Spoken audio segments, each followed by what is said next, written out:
welcome to the T&F Podcast. Like, comment, share, subscribe, and click on that bell for notifications for upcoming shows. And we got a lot of great upcoming shows. And if you're listening on Spotify or Apple Podcasts, give us a follow and give us a rating. That would be most excellent. I also have a merchandising company, Hell's Heart Merch Co. Go on over to hellsheartco.bigcartel.com. Use the code 20 for no, we changed it. Winning. It used to be 20. Winning for 20% off your entire order. They're fine Bella Canvas Next Level Tri-Blend t-shirts. They feel amazing. If you like movies, if you like hardcore, check them out. I think you'll be into them. All right. So my next guests today are returning to the show. They're making their triumphant return. They're really awesome dudes. They have done a recent release here. Give it away. Overthrow. This is a really awesome, if you can see it, beautiful vinyl release of their album React. Look at this. It's fucking gorgeous. Look at it. Beautiful. You should definitely pick one of those up. I don't want to pull all this out. I think it's colored. I think they gave me a colored vinyl, but yeah, I think you'll really appreciate it. So you should pick one up. And now I'm struggling with it, and everybody's laughing. Okay, there we go. But yeah, they just released that, and they've got a new album coming out on October 3rd called Setting the Price. They've been doing a lot of hard work on that, and they are absolutely incredible, really awesome dudes. Been having the pleasure of chopping it up with them. Chris Ruffini also hosts the What Lies Ahead podcast. You should definitely check that out on Spotify, Apple Podcasts, Amazon, wherever you get your streaming audio shows. I really like it. He's been having a lot of really good guests on there. And without further ado, ladies and gentlemen, we've got Chris Ruffini and Anthony Salerno. And okay, here we go.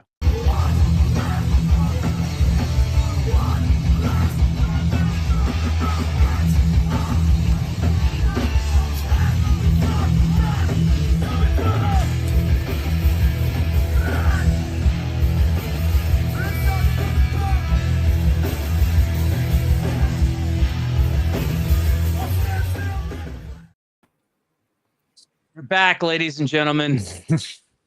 What's up, they Jay? have returned. What's up? I also failed to mention that their song is my intro track. Yeah. Oh. So I absolutely love these guys. I'm glad to have them here again. What's been going on with you guys? Eric, go ahead.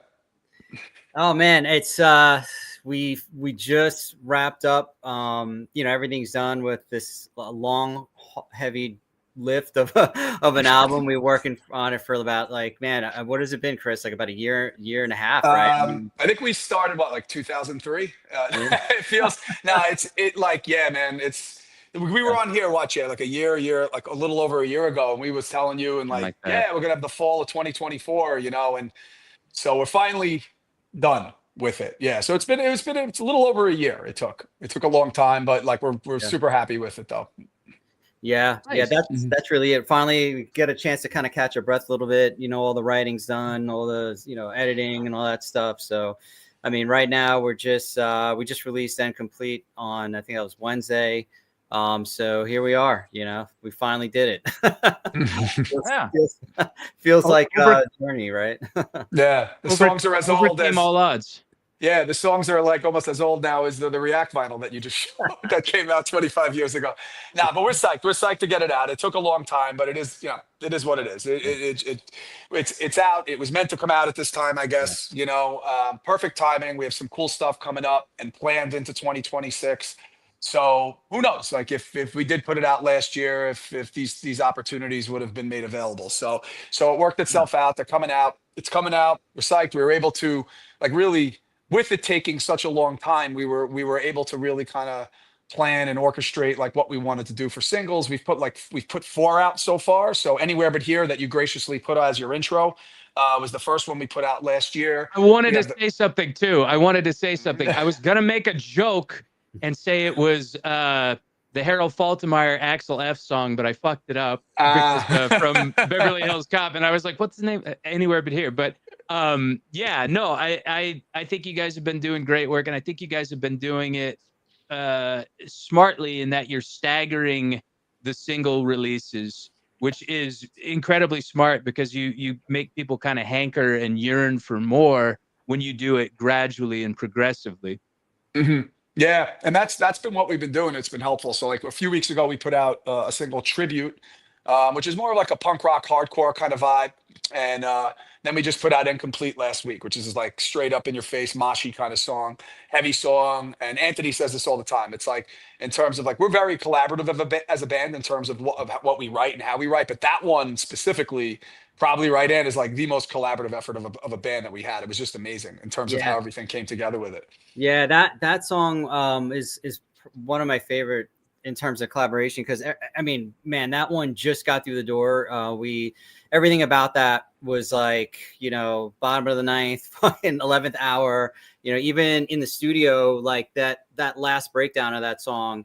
I mean, Rich basically wrote that breakdown like in the studio, and it was kind of hilarious because like it was like kind of closing time, and you know we had the drum studio. You know, our producer wanted to close, and he just would not get off the fucking drums, and like nobody was definitely getting him off of those drums, you know, and and it was just really cool watching him at work. Just he did just such an incredible job. Yeah, with that, you know, and even like before I went in there, like I changed the guitar on that, and you know, just last minute. So that last breakdown just came together really at the last minute, and it was just was a really good, just a good collaboration. Just everyone in the band threw down on that one, you know. Yeah.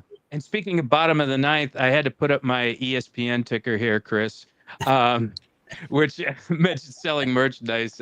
I like how you made that comparison too. I think that that's pretty apt. But what's different this time around as far as influentially? Like, what are you guys kind of going for sound wise? What have you been listening to? What have you been kind of jiving with lately?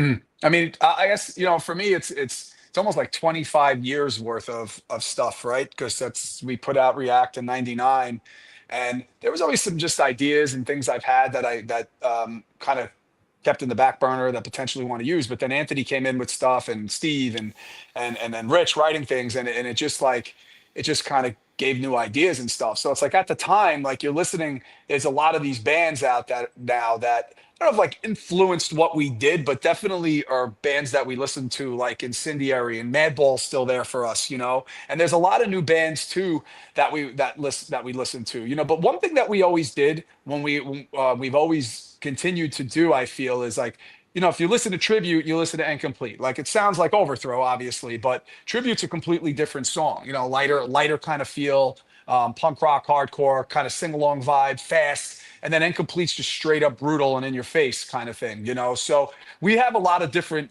influences, styles that we like, that we kind of all mix it together and then organically write songs, you know, like, and even on the record, you know, like coming up, man, like we got a song with Final Design and Remembrance, which are, you know, especially Remembrance is like a little bit of, I would say a departure, but a little different in terms of what we do, but it still sounds like who we are in terms of what it is. You know, it's a lot more melodic and stuff. So we have a lot of that on the album that kind of goes up and down in terms of where we at with our styles. And I think that's also with all the different influences it has. Steve has a significant different influences. Rich is super into metal.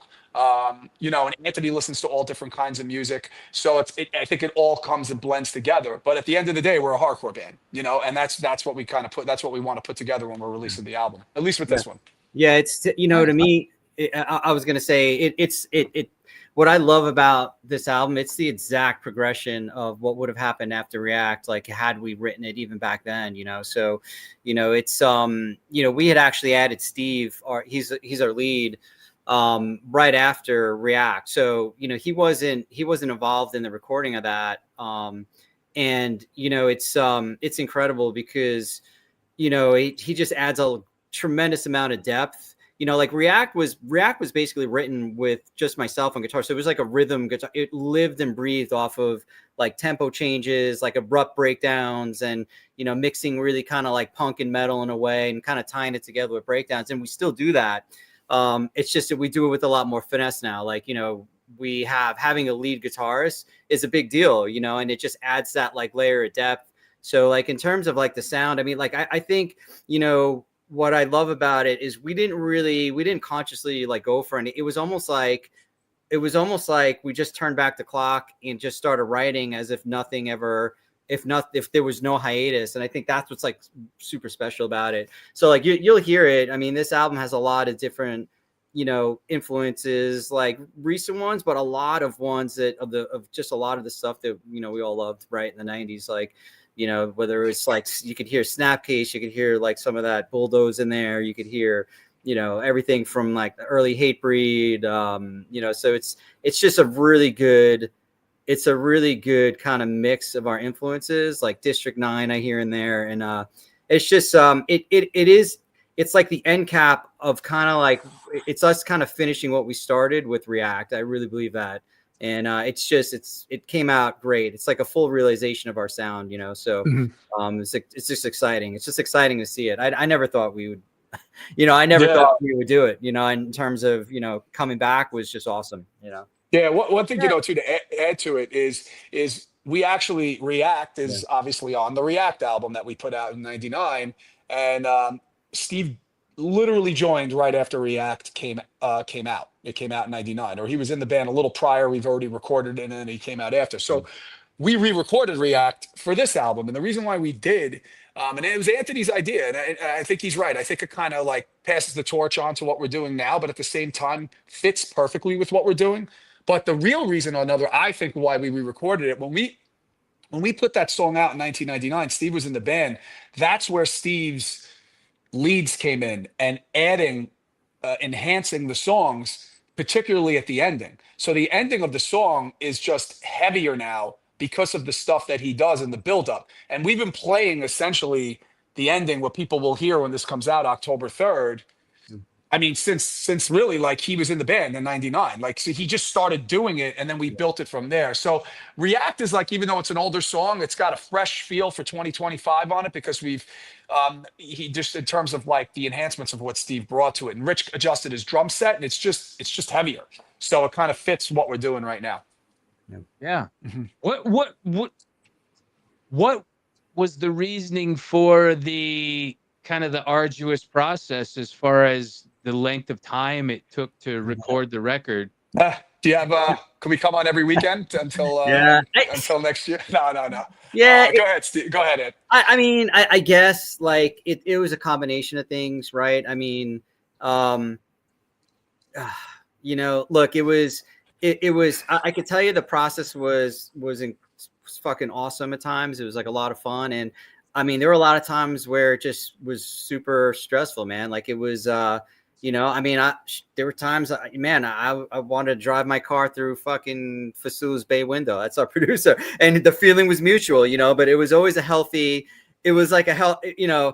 had a healthy relationship with him. And I think it was a conflation of different things, right? Like, it was a heavy lift, man. I mean, just think about it. First of all, just the logistics, right? I mean, I live in Jersey, so just even writing it, I mean, I had to go across, like on a Wednesday, I would go across 2 bridges from Central Jersey into Long Island, jam from like, 8 to 11, come back, get home at like 1 a.m, wake up, go to work. So, I mean, I think that played into it as well. And I think it was just, I don't know. It's hard to answer that, but I mean, the truth of the matter is, man, we are all just right, head first into everything we're doing, right? We're fathers, husbands, we work. And so some of that came into play, but I mean, I think at the end of the day, how it rolled out was the way it should have, and I want to say, Chris Fasula, our producer, did an incredible job. Like I joke around, like, but he did a great job. I mean, he really did. It wasn't a type of, relationship where, we got along. I mean, I think it was healthy, and it just, I don't know. I don't even know if I answer that fucking question. I'd be honest. No, it's like one of those things it just kind of snowballed into like, it just did. It took time. There was a lot of factors, and it just took a while. Yeah. And I think the biggest thing is, like, I guess at this point, age, Anthony's right. Like, it just took a long time, but what we're happy with is the finished product, and Chris killed it. He really did. Chris Masulo, he recorded it, and everyone's who's hearing it is loving the recording, and we've recorded with him in the past, like with 7 inches and demos, and he did a really nice job, obviously, but that was a long time ago. Now it's now. And, React, the sound, it sounds good, but we recorded that in 3 days, which most people do. I did my vocals all in 1 day, which I couldn't probably physically do right now.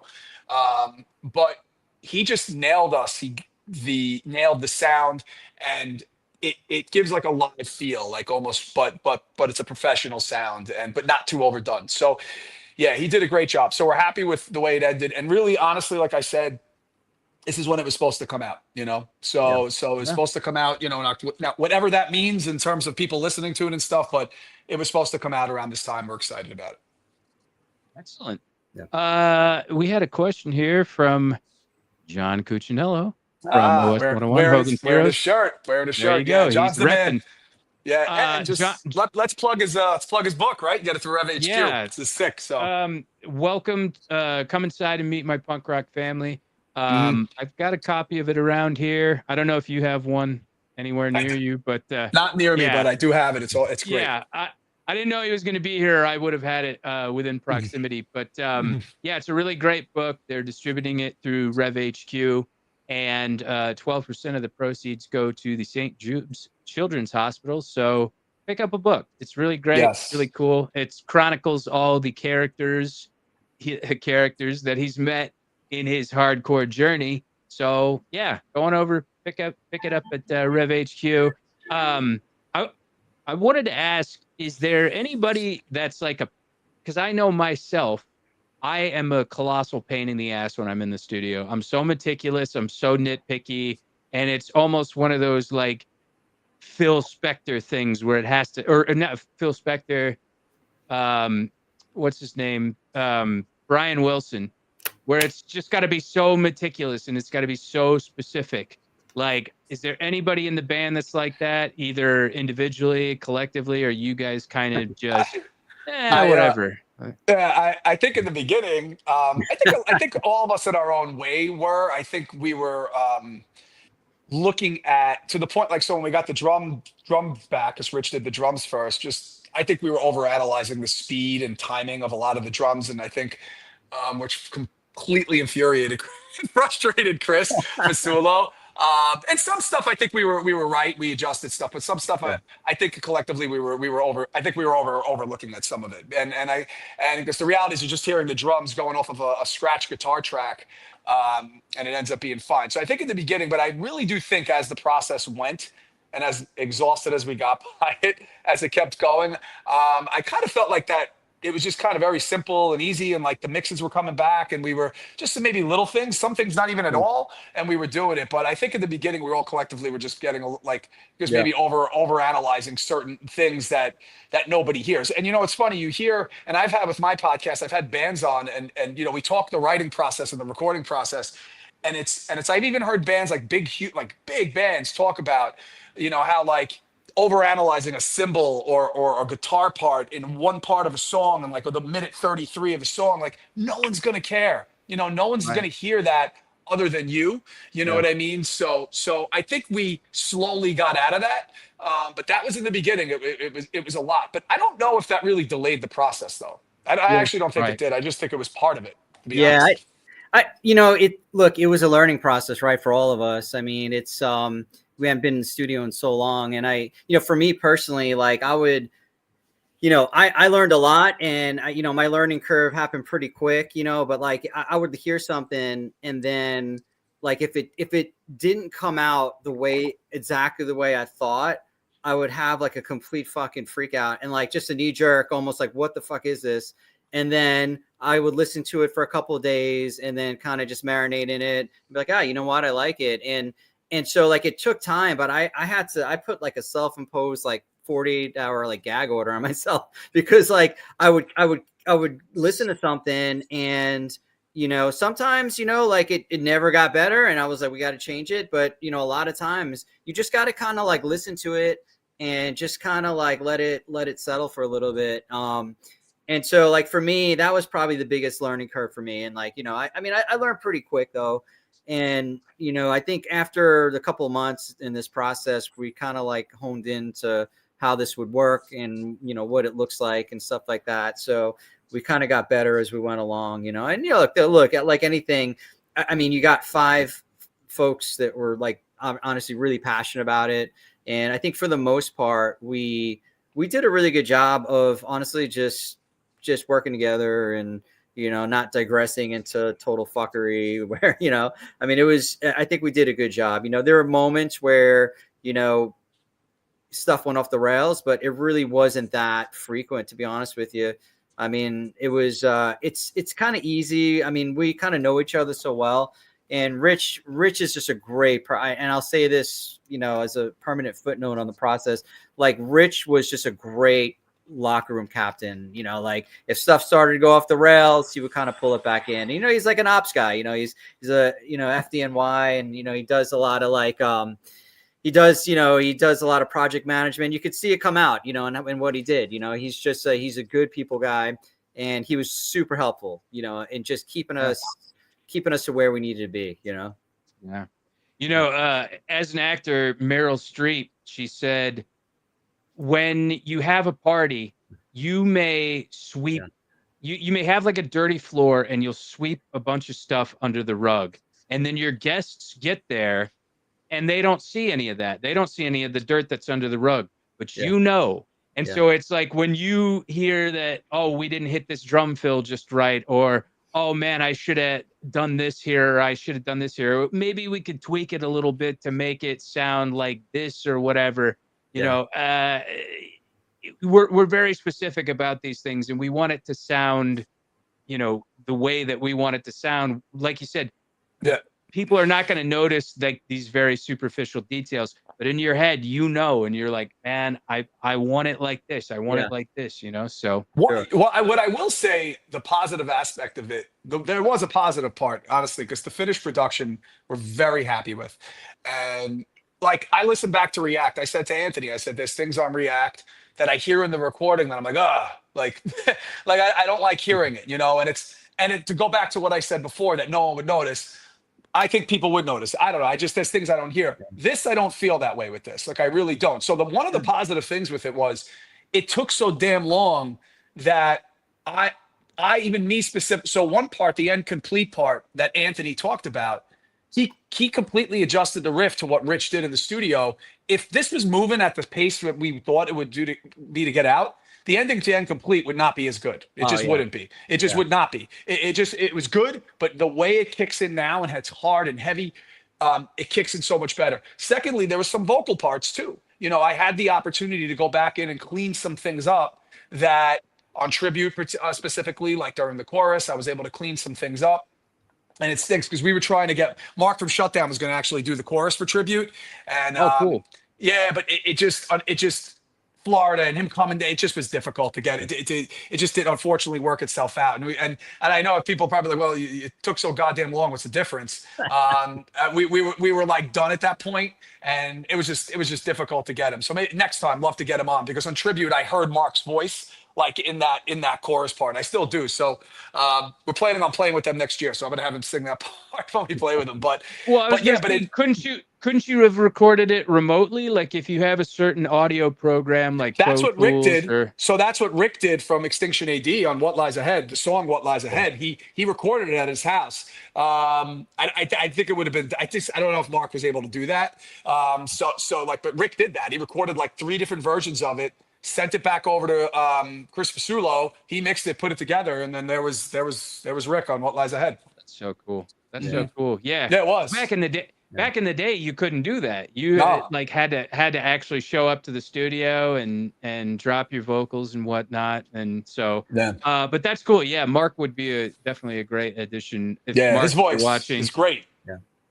You gotta get on a track, man. We totally glossed over John's question too. Yeah. We were heralding his praises. We're playing this Thursday, so September 18th. So people may be watching this after it's over, but Thursday, September 18th, Gramercy Theater, Madball, Bayway, Demise, Stack Show, NYC Shootout, and us. We go on 7:00. So just, come early. We got a nice set. We got a mix of the old and new, and we're excited. We're excited to play. It's a stacked lineup, and we're psyched to play it. Good friends on the show too, so it's gonna be fun. Nate Savage, what's up, dude? He gave me a super sticker. I appreciate that, dude. I hope you're well. Yeah. And as I had mentioned, I've mentioned before, we've got super chats. If you want to give like a small donation to help keep up with the cost of this show, because it does cost a little bit. Feel free to do that. You can ask a question. You can just show your appreciation for the group or the show, and that would be most excellent. Thank you so much.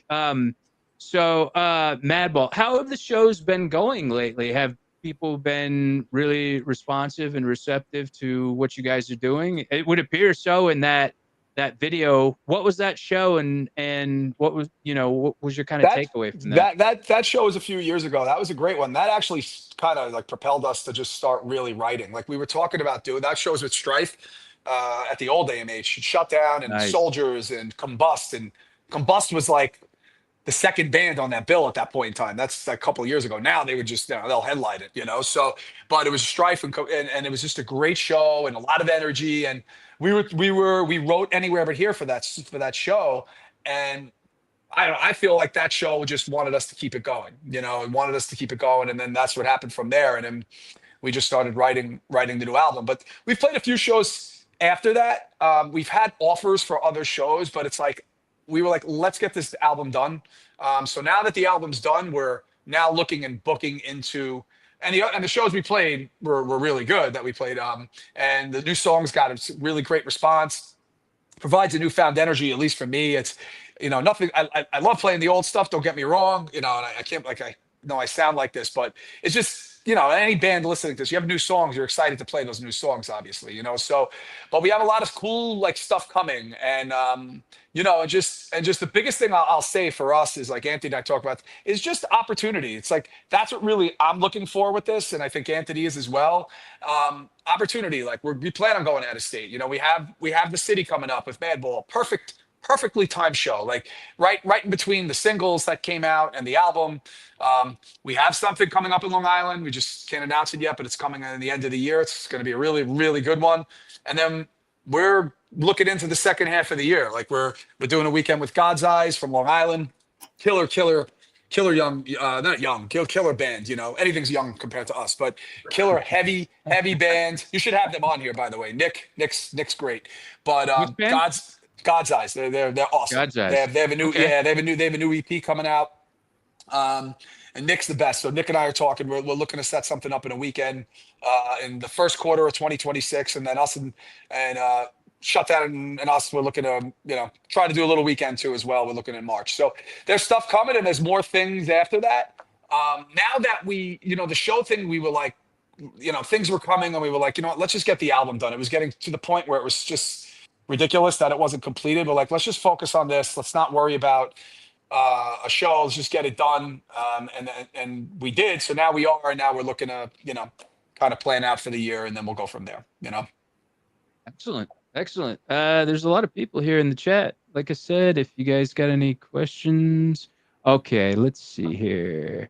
I'm gonna scroll up the feed a little bit. Fucking glasses too. Oh, here we go. Son of a bitch. What are we doing here? Oh, Tony Pines. Great podcast. Like and subscribe. Yes, please do that. And thanks for showing up there, Chubbs. What else we got here? Okay. John Cuccinello says, I want to ask a Ginzo question. In the studio, are you eating manicotti with a nice salad or just a plain pizza? No, we not at all. The pizza sounds good. We definitely didn't. We definitely didn't do that. We did the fact that we were just excited to get dates to get in so we could finish it. So no, we didn't. Enzo, is that a pejorative for an Italian? Is it? I don't think so. I'm asking. No? Okay. All right. I was just checking because I don't know. I get to, like I said, I think I mentioned, I went back and re-listened to the old episode, and I'd mentioned that I'd been learning all the slang terms on The Sopranos, and I got to learn all the great ones. So, but that's a new one to me. I've never heard that. So, that's great. That's fantastic. And Chris, you've got the podcast now. What lies ahead? Yeah. I actually guessed on one of the episodes, which was a real honor. I really like what you're doing, and I think that it's something that could be a really even lucrative thing for you one of these days. What's going on with that? What do you got as far as shows coming up? What's your plans with that for the next year or so? What lies ahead, Chris? What lies ahead? What lies ahead? Yeah, which is the name of one of our songs on the album. So that I've been talking about doing a podcast for a year and a half, and then finally, I guess I started January of this year, so January 2025, and finally, I'm talking about it with my wife in the kitchen, and Anthony too probably heard me talking about it for a year and a half. He's like, "Oh, Jesus Christ, jeez, I don't want to hear about this fucking podcast again." So finally, my wife's like, "Just do it already." And a lot of it was I was scared of technology. So I actually, and I'm going to credit you, Jay, and Sarah from the Hardcore Therapist. I literally reached out to you guys that day. How do you do it? What do you do? How do you upload it? And then from there, I went to my friends, and I found it a way of reconnecting with old friends, still talking to friends, and then bringing on new people. Just to get to meet new people, because I love talking music, the writing process, the set list structure. I love all that stuff. I'm just intrigued by it, and album track list and stuff like that. So I started off, and I had my first episode literally a week later with Mark from Shutdown, then Joe Hardcore, and then Rick from Extinction AD. Christian McKnight came on, which was huge, and then it just built from there. And then Sky Came Falling, and Alex from Crime and Stereo, Chris from Sky Came Falling, and it just kept building from there. So I was dropping one episode a week for basically up until this summer. I'm gonna kind of back it up a little bit, where this month I have 3 episodes coming out. J-Way just came out last week. I have Shiki Rodriguez from Demise, awesome dude, love Demise. Can't wait to play with them at the Madball show. His episode's coming out Wednesday. And then I have a bunch coming out, like Chris Wren from Bridge 9. I got Tommy Corrigan from Silent Majority. And then I have a bunch that I'm going to set up in the next into the next year. So it's fun. I really enjoy it. I love it. And really, Jay, I appreciate your advice with it and stuff like that.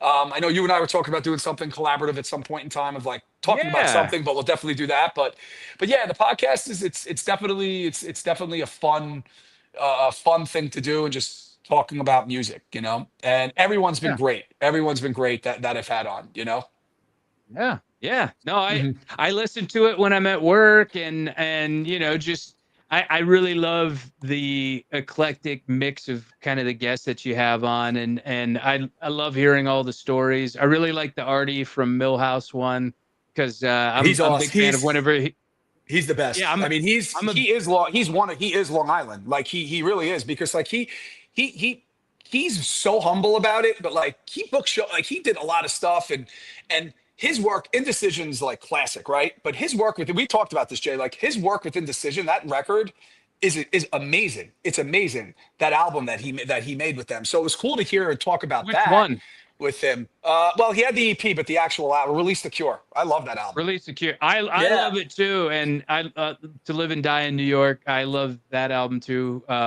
Yeah, continue. Sorry, it's his. And then he's got his new album ready. His new band Ready for Death. So it's cool having all these guys, and it's also cool having the newer bands. And when I say newer, the last few years, 5 years, right? I had Last Laugh on, Private Mind, Heaven, Damn. It just all these bands having on there, and hearing their writing process, because those are the guys like that are keeping Long Island strong. Deadshot. Like these are the guys that are keeping it strong and keeping it moving. It's we're coming in. We're coming in as an older guys, playing with these guys, but like they're the ones keeping it strong. So it's cool hearing their process and what they do and what's planned for them moving forward in the future. So it's fun. Definitely something I'm going to continue doing.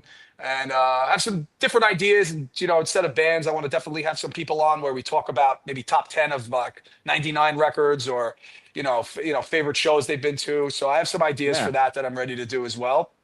So yeah, looking forward to that in the future. So a year from now today, yeah, I'll definitely still be doing it. I do it on my wife's laptop from work. That's how I do it. It's just nothing special about it, So eventually one day, like you, I'll have a cool intro. Not because we're on it, but because I'll have a cool intro that looks good. But yeah, I record it and upload it, and that's it. So it's fun. And if anyone's interested who wants to come on, hit me up at What Lies Ahead, on Instagram. I was going to say you ought to have Anthony on or some of the other bandmates and kind of like, chop it up about. We were talking about that. It's just like I'm trying to figure out how to do that without sounding so self-righteous, So I'm gonna, but I do want Anthony. I actually did want Anthony and the guys on, and we'll just like maybe roundtable the album or something like that. We'll do, So we'll see. We'll probably do that. Yeah, I'm sure you guys would have some great stories too, like funny. Antics that you encountered on the road. It's interesting too, because I was listening to the old episode and you guys had talked about how you went to this venue and there was a guy who was like, all right, who wants to fight or something? Brockton, that's where it was. Yeah. It was like, who wants to fight, and so did you guys have any other funny tour stories or playing shows stories or anything like that? It may not have even been a show that you played. It could be just one that you attended, something that's funny or crazy or anything like that. Oh, I remember we played NYU once and someone forgot, our old bassist forgot his bass. I heard the one about when you guys I heard the one about whenever you guys played with Napalm Death and Dimitri forgot his drums and he just hopped on the kit. I just think I don't know if he forgot them. I think he just assumed he can use Napalm Death's drum set. Like why wouldn't he think that? That's one in the country. Napalm Death. Yeah, just Napalm Death. So there was that. And the bass thing was hilarious. Thankfully, like I remember when we played NYU, which was like amazing, like radio Thursday night at the time. One of the, I don't know if one of the, somebody there had a bass. I don't know if he came from like rehearsal, thankfully, because we would have to play without one, So, like that was one thing that was actually, it wasn't funny at the time, but it was funny, funny you're looking at it, looking back at it now. Yeah. Sure. Yeah. I mean, yeah, I was going to, missing anything? I don't know. There was some like, yeah, I mean, that's pretty. I mean, man, there were some crazy shows with some severe injuries, stuff like that. I mean, but yeah, I mean, there's that was, I mean, I guess those would probably come to mind. I remember some guy, did I mention this on your last pod when some guy like came into, was it Dr. Shays when that? I think you did. Yeah.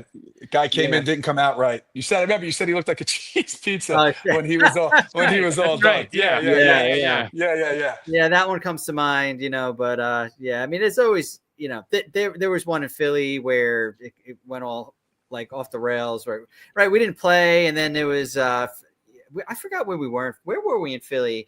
Remember. It was like some kind of crazy thing, and I don't know. It's just actually, one just came to me like the last time we played CB's. It was like Cro-Mags No Redeeming. It was this is where we knew like the band was ready to like, that was it, like done. Like it was like August 2000, and I was out in the Hamptons that weekend, and we like for some reason decided to rehearse at like 1 o'clock in the afternoon, and like the doors already opened. Like I don't understand what the thought process was of that. And then we show up, I think in your car, Anthony. I'm in the back seat, like holding your amp, and we show up, and like the show was like almost over. And they're like, I'm sorry, And it was packed. And then that was at the time when React was out. And there were people that, wanted to see us there. And we were just so like at that point, I think at the end of our rope at the band, we were just like, all right. Like, and then we just hung out in the city that night with Anthony had his amp in the back seat. Like it was like, just we're not thinking like, it was just like ridiculous. So that was a pretty ridiculous story. That was like a pretty classic, like show that we got. Unfortunately, we got to play CB's a bunch of times. That would have been a really cool way to go out, but that wasn't. Yeah, that wasn't, and I forgot who the promoter was at the time there, and he's like, "Look, I'll put you on another one." Like he was super nice to us. Like if that was me and I'm the promoter, I'm like, get the hell out of here! Like what are you doing? Like just like showed up, like Yeah. So, but yeah, that was really, that wasn't a good thing. Yeah, I remember. I think it was our last show. I got like a motorcycle cramp in my left hand. Yeah. So like I'm playing and like about 3/4 through the set, like my fucking hand like just totally just kind of like I don't know what it did. It got into a severe cramp. I looked like a mutant. I was like, Chris was like, what the fuck is wrong with this guy? I couldn't play. Like, remember that was at the end of Resistance. Like towards Resistance, the dare. It just like it sounded like. Remember when like Marty McFly was playing guitar in the first Back to the Future, and he was like disappearing, and the music stopped. That's what literally happened to him. So the next thing I know, like it's like he disappeared like Marty McFly, and you were in the pit. You actually went in the pit. That was a great show. That was hilarious. That was hilarious when that happened. Oh my God. Wow. Antics. As far as touring, I mean, I know I had talked to you, Chris. Any plans to do like, southeastern tour? Because like I said, I would love to see you guys down here. I had even suggested like, why don't you guys do like a package tour with like Shutdown and just do a bunch of southeastern dates? And then, for somebody like Mark, that would like be perfect because then he could just be like, boom, land in Florida and I'm done. What's the likelihood? What's the possibility? So go back to like what you said, like, what I said before, I'm sorry, is opportunity. So yeah, open to that. Like, obviously if it works itself out with the weekends and stuff like that, we would love to, and so if presented and there's with God's eyes, we're talking actually around that area. I don't know if that's going to happen, but we would love to, whatever's presented to us. And if we could do it,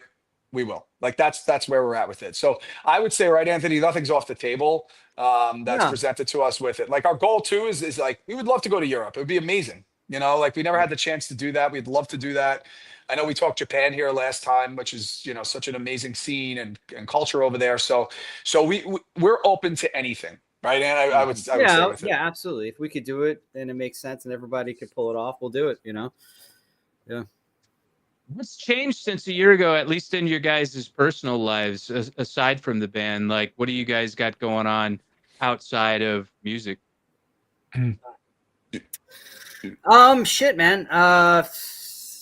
Still making dinosaur-shaped chicken nuggets for my kids and fucking in the fucking grind with work. I was, at that. I think at the last time I saw you, I did a first stand-up show, and I just have not been able to get back on the stage. I started writing. Wow. Yeah, I don't know if I mentioned that, or maybe was that after? You didn't. No, it might have been. I think it was after. It was after. Yeah. Okay. Yeah, so I did a first stand-up show in Jersey, in Springfield, New Jersey. It went fucking incredible. I didn't invite any friends to it because I'm like, if I bomb off the fucking stage, I just, my wife already thinks I'm a fucking people loser, you don't know. right.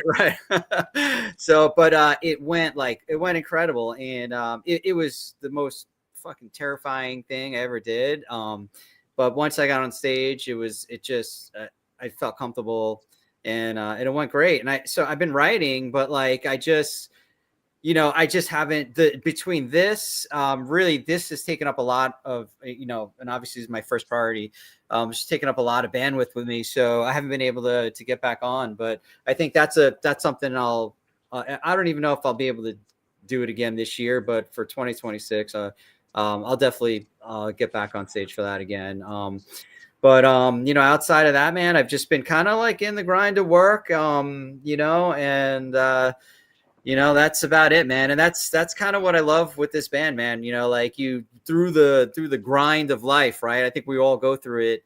You kind of wash out a little bit of kind of like what you used to have as a kid, and having that fun. And I think, one of the big things for me and why I wanted to do this was, man, just to kind of reclaim some of that, just what you kind of lose over the years, man. I mean, man, there've been times when I've laughed so hard in this fucking process. Like, I haven't laughed that hard, like since the last time we were in this band. And, it gives us an excuse to get some, to get us all back in the same room and to get some friends that we don't normally see. And I think that's kind of what it's all about. So, I mean, I would say outside of, but basically, just going back to your question, just kind of been in that grind, man, just really working and, just trying to, make ends meet, and just doing what everyone else is doing. Right. Yeah. Well, hold on. I want to ask a few questions to Anthony. In regards to the stand-up comedy, kind of what motivated you to want to do that, and what are some stand-up comedians that have inspired you in the past? I mean, I know we're all mutual fans of Beverly Hills Cop. Eddie Murphy was a huge one for me. Watching Raw and Delirious. Like, who do you think really kind of motivated you to go in that direction? Well, I mean, I think the reason I got into it was like for years I've just jotted stuff down that I thought would be hilarious for stand-up comedy. And it might be just something that I joked about with friends or just something funny, or I'm like, oh, that would translate well, without even really knowing or having a structure and kind of how to do it. And so I just kind of kept writing it down. And before you knew it, I kind of had enough material for like a 15-minute set. Right. And so I just kind of went for it. And, in terms of comedians that I love, I've always loved Dave Chappelle. I think he's hilarious. I think his sketch comedy is like some of the best. It is the best. Like there is. Oh man. And I like Maniscalco too. It's just it's funny. The delivery is so different, right? He uses a lot of like body language and like that's like 60-70% of his like kind of act is like his delivery, his body language stuff. So it's, he's a big one, for me. I saw him live like last year. But I like honestly, I love a lot of sketch comedy too. Like Kay and Peele, I think are fucking hilarious. Oh, hilarious. They're so good, man. Like their facial, like I can't get enough of them. Like their facial expressions and the way they get into the acting part of it so good. Like, but yeah, I guess, it was just something I just, in my head, I'm like, I want to try this one day. And then I just kind of took the leap, I was so scared. Like, I'll be honest with you, like before I went on stage, I almost blew the whole fucking thing because like, I was so scared. Like, I'm like, it almost felt like going into like if you were going into the fucking Coliseum and the doors were about to open, like before I went on, and the other comedian went off, I was like, fuck. And like, I kind of wrote a joke just in case I thought I might freeze up. And then it got me into the groove because, you got to remember your act, right? Like, for a second I was like, fuck, I'm just going to forget everything and just be like, and just stand up there in fucking silence, And like, so like, it was one of the most difficult things I've done in terms of that. But, as soon as the best thing I did was just write a joke just to kind of crack the ice because I knew that was going to happen. And it just kind of got easier and I was just loose and it went awesome. It went really well. Yeah. And that's one of those things like playing shows and, like when I would do stage plays, there's always that moment right before where you just feel like so tense and so much anxiety. And then you get out there on the stage and it's like, almost like boom, like just, that's assuming you're doing well. Like if you're bombing or you're forgetting your lines, you're just like, but with one of those things where you keep doing it and repetition, it will instill confidence in you and you just go out of there and you knock it out of the park. And assuming I don't know how I don't know how comedians handle hecklers. I would get really aggressive about it, truthfully. Yeah, That's what they want. They want to provoke you into like a reaction. So you got to be real witty with it. You know what a good thing to do is they have a lot of open mics where you could just go in, and it's basically like a kind of really loose format where comedians will just go up and just kind of riff on stuff, and it's good practice for that because you don't really have the full room's like attention. Like there's a lot of side conversation, and there's a lot of you get some drunk guys, hecklers. It's like the ones that I went to were all kind of like amateur comedians, and like some people would just be wasted on the side and then side. So you learn to kind of go with that distraction, and like this one guy kind of like he didn't heckle me, but like his just body language was just, I remember like the first open mic I did, he just kept going, like he was just like kept going that and looking up, and I'm looking at this fucking guy. I swear to God, I wrote, like after I got off stage, I wrote like 20 minutes of material to rail on this fucking guy. And like, and I was just waiting to see him again at an open mic, and I never did. But like, I will see that guy, and unprovoked, I'm going to fucking wreck that guy. But it's funny, but I think that's the way you gotta kind of like learn how to deal with that distraction. That's another thing. Yeah. It's also hecklers, but it's also, you might have people talking on the side or whatever that, and that's, you got to be able to deal with that too, so it's a lot more, compared to being on, I will say, like being on stage in a band is different because I could just shut the fuck up, look down, play, tune everything out. Here, it like that was a big difference because I thought, hey man, it's the same shit. I've been on stage, not even close. Everybody's eyeballs are like looking at you. I'm just like, like, it's like, but it was a cool experience, man. I plan on doing it again. Probably in, February, March, I got to get it going again, but yeah. It's awesome, man. I'll be looking forward to hearing some of your material, and I'll definitely put you in touch with some comedians that I know from out West. Chris, what's up with you, man?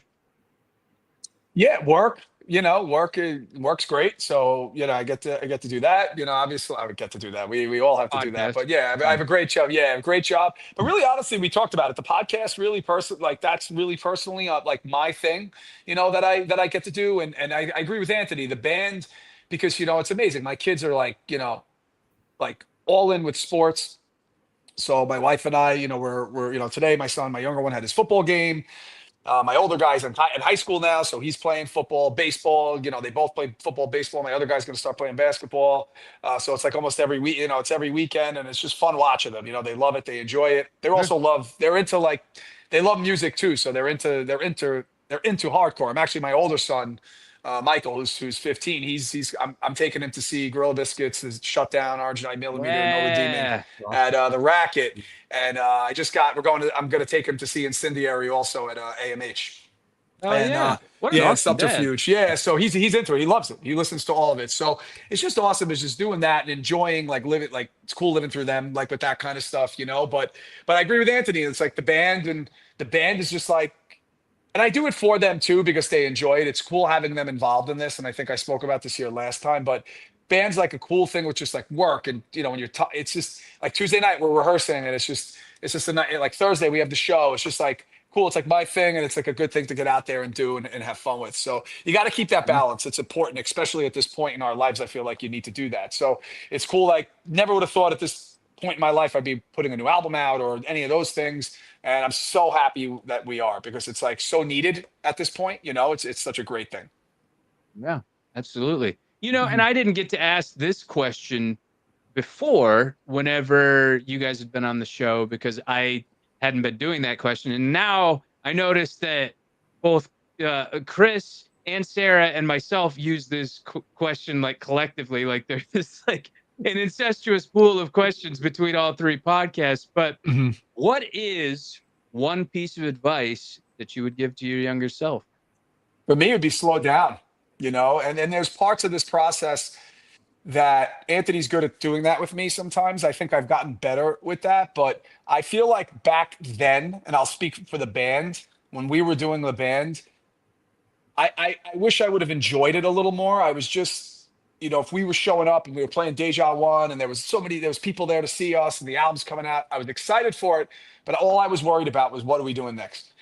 And not really in the moment of what we were doing in the during the show and stuff like that. I just was just so worried about that. And I'm better. I'm doing that now. Like, it's little things like this. I actually said it on Gabe's show, and Kids in the Pit. Like, it's just like I'm enjoying, like right now, like I'm enjoying the moment of this instead of worrying about what we're doing next. You know what I mean? So things will come. It'll happen, and it's important.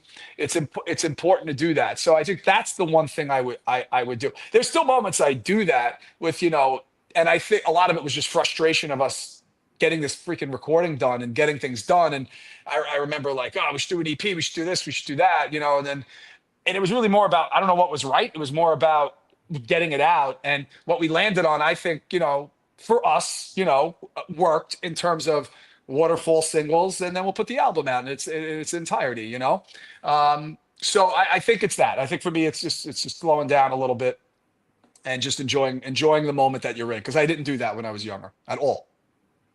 And I tell my kids that. I tell my kids that, and I tell kids that I work with at high school that. That's very, very important, You were too concerned about what lies ahead. That title follows me everywhere. Yeah. It's a good title. It's a good title. Thank you. Yeah, that's great advice. That's great advice. What about you, Anthony? But by the way, that title, it's part of that, so it does mean that, so. Right. Yeah. Mm-hmm. What about you, Anthony? Man, maybe wear some ear protection, don't do so many recreational drugs or no, but I think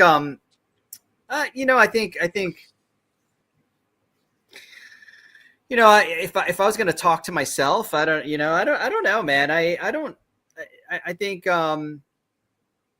just enjoy the simple things, man. I think you just kind of place value in kind of stupid stuff, I think, when you're younger. And I think I think today I define happiness a lot more in more simplistic terms, and like what makes me happy. And I'm not I'm just enjoying the day to day of just being a parent, or just friendships and stuff like that. And I think when you're kind of younger, you're just kind of just all over the fucking place, So, I think just kind of, I would probably try and recalibrate myself to, some of the simpler things that make me happy today, It's really great advice too. It's one of those things where you realize we all die, and like everybody goes into the ground just like everybody else. And so it's like, we need to really place more emphasis on the real things in life, like friends, family, and pursuing all these other superficial things.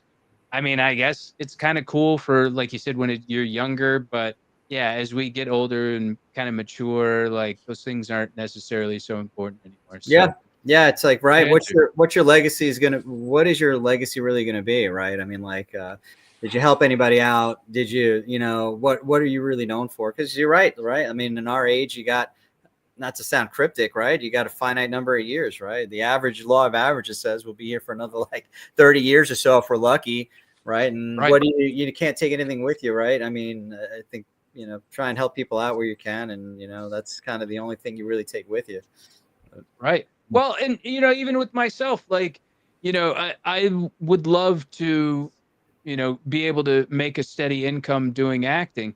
But then I got to a point where I was just like, I don't want to be famous. Like, I don't want to be like, to where I can't walk out my door. I mean, imagine how some of those people felt where it was just like being mobbed and accosted by either paparazzi or people that knew you and whatnot. It's like, and really at the end of the day, is anybody going to fucking remember who like Clark Gable is in like 100 years? Probably not, So like just being able to do what you love and still kind of be low key about it, to me was like the most important thing. Like, let's just fuck all this, like fucking, like, who cares about like who sees you or whatnot? Like, are you happy? Are you able to sustain yourself?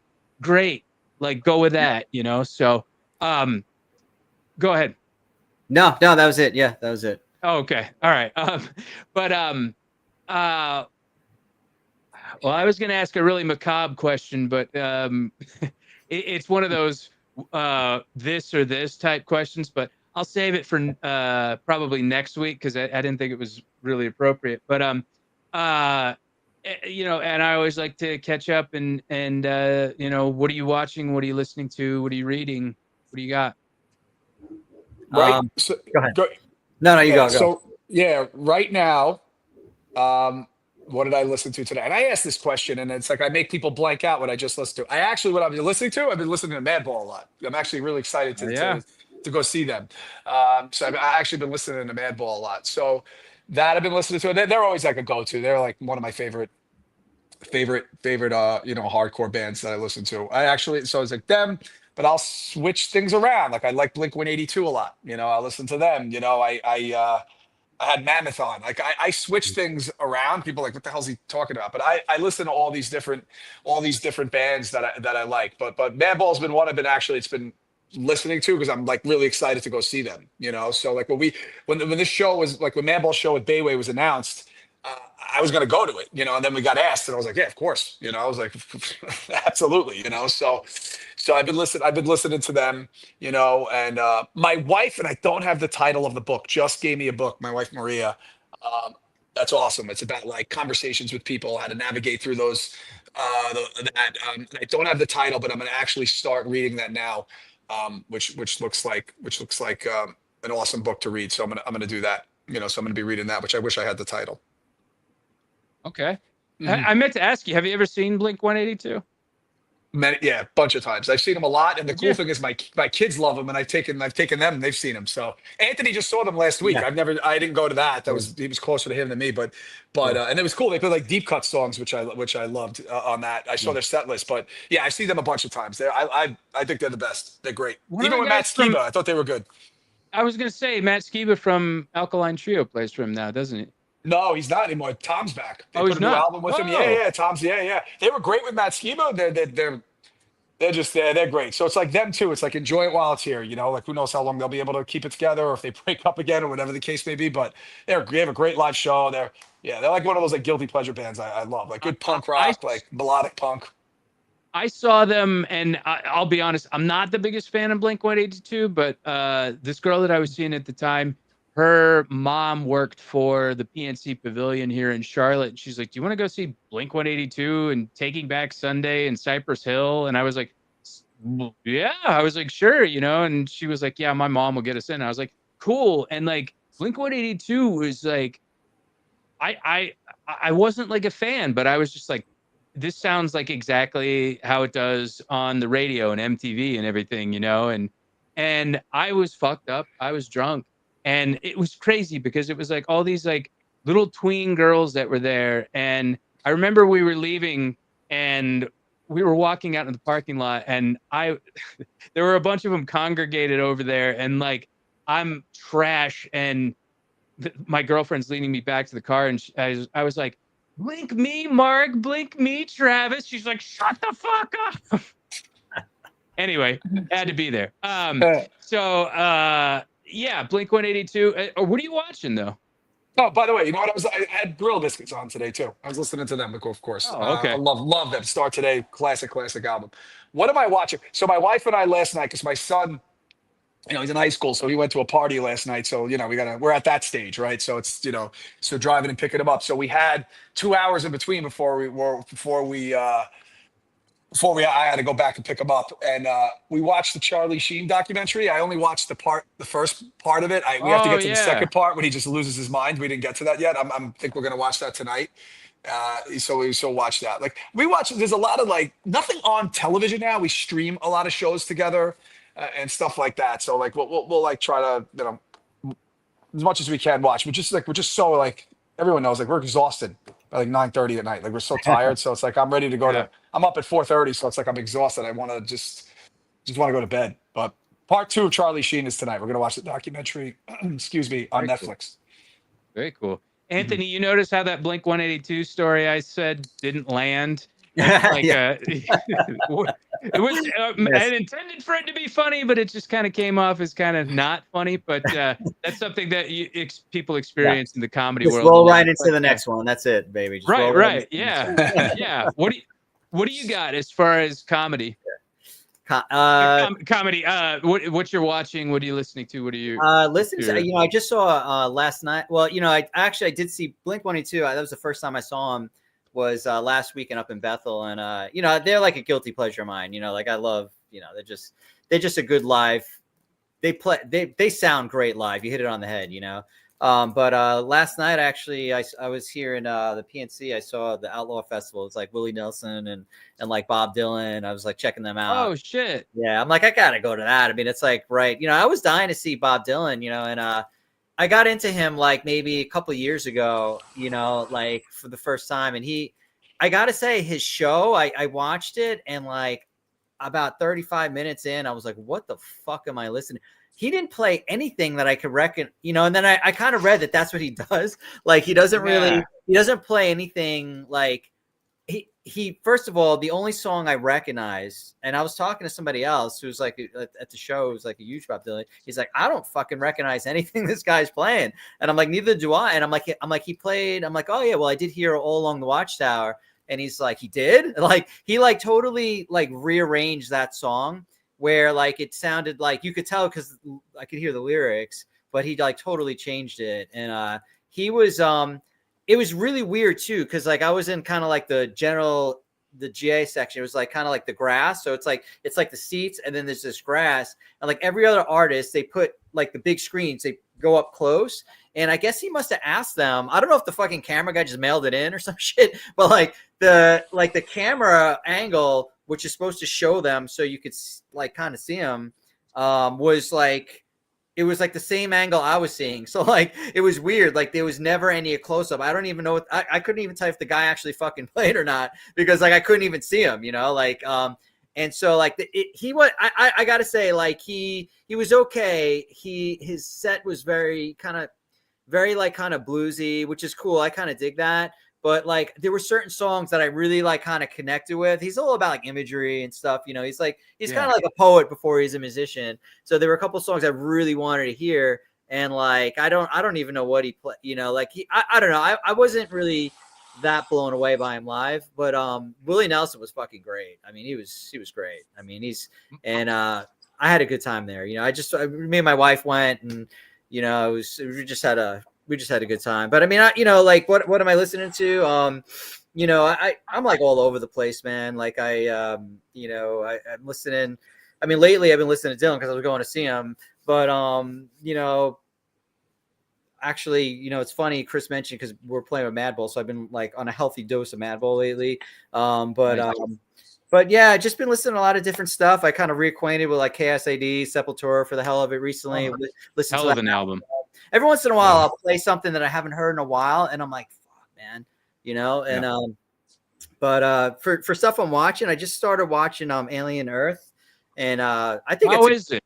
I think it's fucking incredible. I'm still behind it though, because I only watched I saw the first 2, I think maybe 3 episodes. So like I think it's up to might be up to 5 now, 4. But I think it's incredible. If you like, I mean, look, if you like the Aliens franchise, like I'm the hugest fan. Yeah, they're doing real justice to me. It's like it's kind of what like a lot of those like Mandalorian is to Star Wars. It's kind of they're doing it like on that production level where it feels like the movie. So like it's that's I've been watching that. That it's really good. I would recommend it, man. I think Aliens, like the second one, was one of my all-time favorite. It's probably my top 3 movies. That's same huge, yeah. And fucking epic. Yeah, totally, man. And I just it's funny. I come home, I'm like so destroyed by work. Like my wife and I usually just sit down and we'll just watch like Dateline and shit like that. Like we watch that a lot. It's like that guy. What's that guy's name? He's got the sandy white hair. It's just he's so fucking soothing. I don't know. I listen to him and he just like puts me. It's Cooper. Yeah, it's like no, he's CNN. I might have to Google him. It's like he's that guy with sandy white hair. Dateline. Dateline. Keith Not Morrison. Katie Couric. Keith Morrison. Okay. Yeah, Keith Morrison. Yeah, that's him. Keith Morrison. Yeah. Okay. Yeah, this guy. Yeah, see that guy. Oh, okay. Fucking love that guy, man.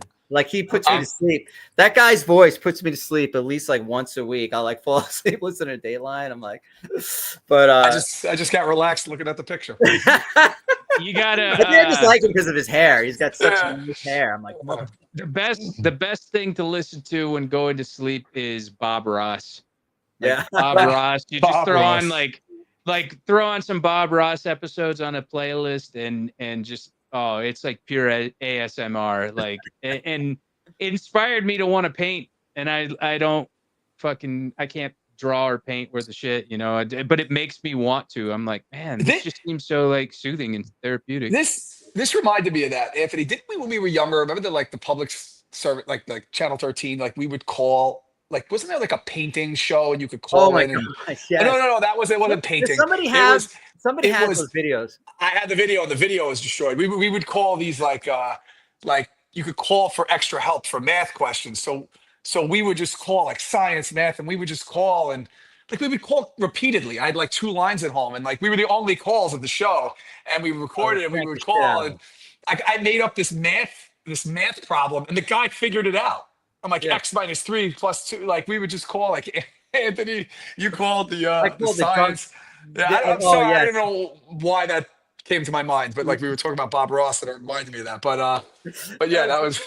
We basically that was like live TV pranking is what we did. So like I remember the one we did. We called this math channel, and I was like, yeah, so it's 3 minus X over 2. And we fucking kept the equation was like this big.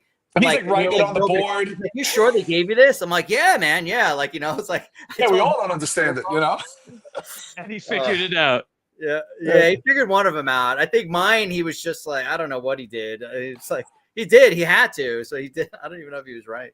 But like, to go back, like Anthony was always like there was some things you said like on there that were really funny. Like that's why like him doing the comedy stuff, I'm not surprised. Like he always had that. Like he always just like shit he did in high school when we were growing up was hilarious. So I'm not surprised he's throwing his hat in the ring with that. One thing I wanted to mention too. Shirts? Are we doing shirts? What's going on? Yes, we're going to. Now that and I would actually like them for.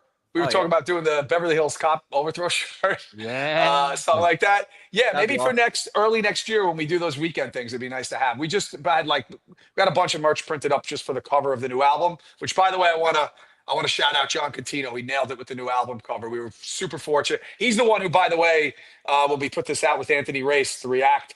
We had like ideas and things we want to do, and he's just like, let me play around with it, and he killed it on the React, like the whole setup, the layout, as you saw. But we gave him our ideas and what we were looking to do with setting the price, and John Catino's the man. Like he killed it. So an old friend, and he did a great job with that. But this shirt, we'd love to do that. Like in maybe next year when we go on our little run with shows. Did you do any mediums? We did. We do have a few. Oh yeah. We do. We do. I was about to We learned that and like double XL. We did that. So it's not just large, extra large, Yes. Well, so we have a few. I've come to find that the ones that don't sell are smalls, but mediums and larges for me sell all the time. Mediums, larges, and like 3 or 4 XLs. It's so weird. It's so weird. Yeah. The cool thing too now is like we have through Printful, we've like so much different merchandise. We're going to put a bunch more out now for the new album. It has it's got like, it goes up to like quadruple XL. Like there's so many sizes on there. There's extra small. So for anybody who wants to buy merch, they can go on our website at overthrowlihc.com. Then we have a bunch of stuff there that they can order. And there's so many different sizes. We have then, so your point, we printed a lot of show merch that's different that we will bring to the show. And that's kind of the same thing what we would do with this Beverly Hills Cop shirt. You know what I mean? Is like that would be like something cool to bring to like shows to sell. At the merch table. Yeah. Mm-hmm. Oh yeah, it would. Yeah, but like well, let's look at the first quarter of next year for that. Where can we find you guys on social media? To anybody that hasn't heard you before, where you guys at? We're on all of it. So Overthrow, we're on Spotify. Overthrow, we're on Apple as well. And we have YouTube. You could find us on there. Amazon Music. I listen to Amazon. I go on Amazon Music. I don't know who else does, but we're on every single social media platform that you would utilize to stream songs. So give us a follow, and then just more stuff will be updated on it. Obviously, the new album coming out October 3rd.